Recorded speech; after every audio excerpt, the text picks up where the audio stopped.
Hi guys, my name is Trinity, and if you're here to talk about books. Unfortunately, today we are going to be talking about the series that I will not be continuing in 2023. Most of these I have a really good explanation for. Some of them are just I lost interest, but I wanted to go ahead and let you know what I'm not going to be reading this year that maybe you thought I would be. The first of those would be Axioms End by Lindsay Ellis. So I can't, the Numina series, I think is what it's called.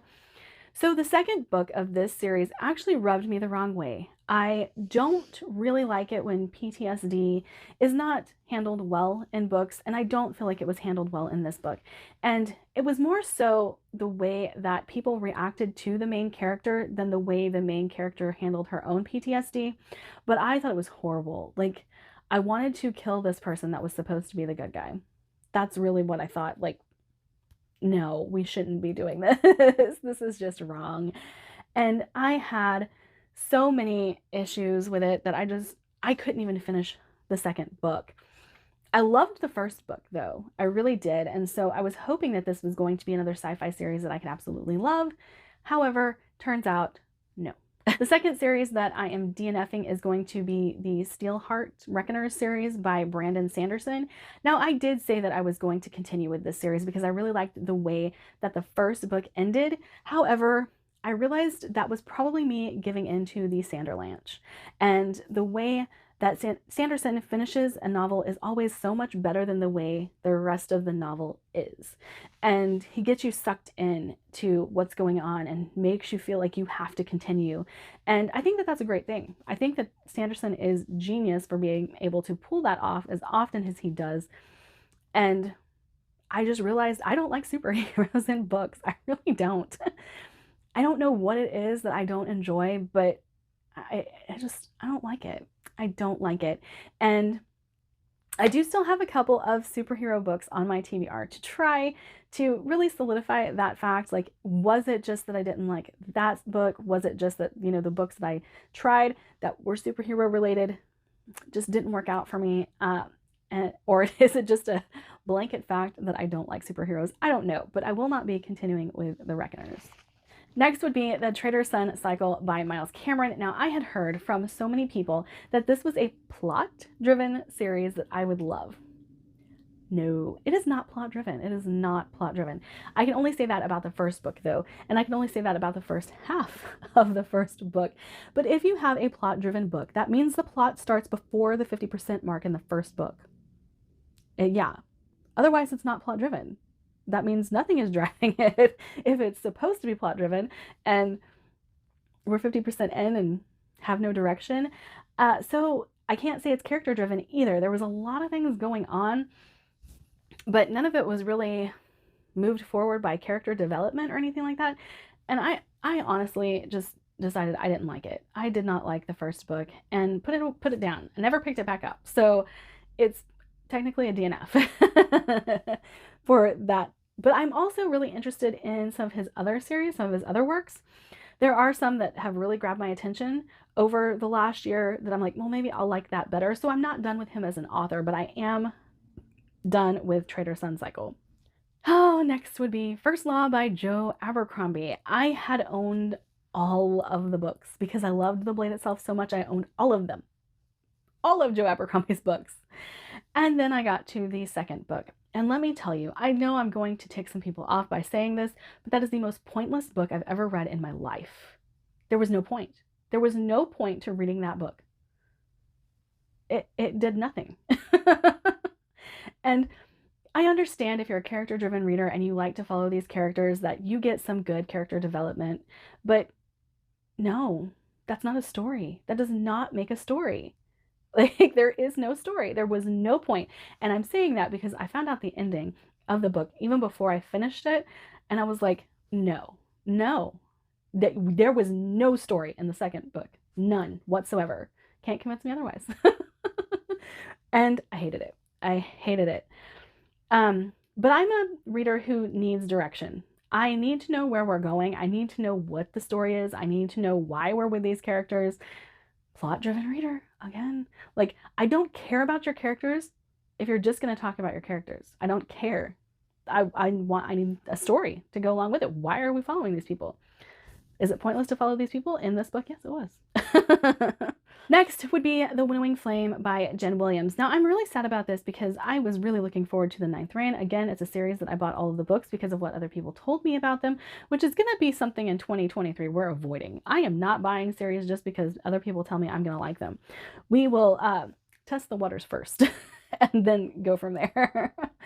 But no, I didn't like the humor. I didn't like the banter. I didn't like the plot. I couldn't figure out. It was all over the place and a wild, wild mess. And I didn't like it. And so I have figured out there's a couple of books that I'm not going to try, simply because I read this based off of what other people have told me and who actually recommended these books. There's going to be a couple series that just automatically get knocked off of the list because of this series in particular. And that's fine. That's fine. But nothing about this book worked for me. And it's another that I DNF'd about the 50% mark. And I just didn't like it. I didn't like it. Now there's another one that I am going to talk about very briefly because I remember nothing about this book. And I can't pronounce the name. Agarosi by Rory Power. In a Garden Burning Gold, I think is the name of the book. But I don't remember anything about this. It's a very recent read for me, and I remember nothing about it. Nothing stuck with me. Absolutely nothing. And so I'm having a hard time, like, actually saying I'll continue because I'm not rereading that book. If nothing stuck with me the first time, I'm not going to complete it. The Keeper of Night by Kylie Lee Baker, it would be the next one that I am DNFing. And this is not because I didn't enjoy the first book. I actually did. And even though I liked it, there were some things that were very particular to my taste that put me off to it. And I have to say that those things being, I don't like whiny characters. And while the first half of this book, like The Keeper of Night, was a 5-star for me, the second half, it got repetitive. I don't like that. Characters got whiny. I don't like that. There ended up like a semi-love triangle thing, and I didn't like that. And I just, no. The second half went very poorly for me. And so I have no desire to continue. I really don't. But that's me being nitpicky. It's not that the book's bad. I didn't enjoy the way that the book went. That's all I can say about that. Kingmaker Chronicles by Amanda Bouchette. I will not be continuing with that series. I did give the first book 3.5. Well, I DNF'd it, technically. So I read like 70% of this book, and I got so frustrated with the main character always talking about how her love interest is so hot. That's all she thought about. And I have been on a mission to find fantasy romance that has a great romance, but a great fantasy plot with it. Now, A Strange and Stubborn Endurance, The Undertaking of Heart and Mercy, those are the kinds of books that I'm on a search to find more of.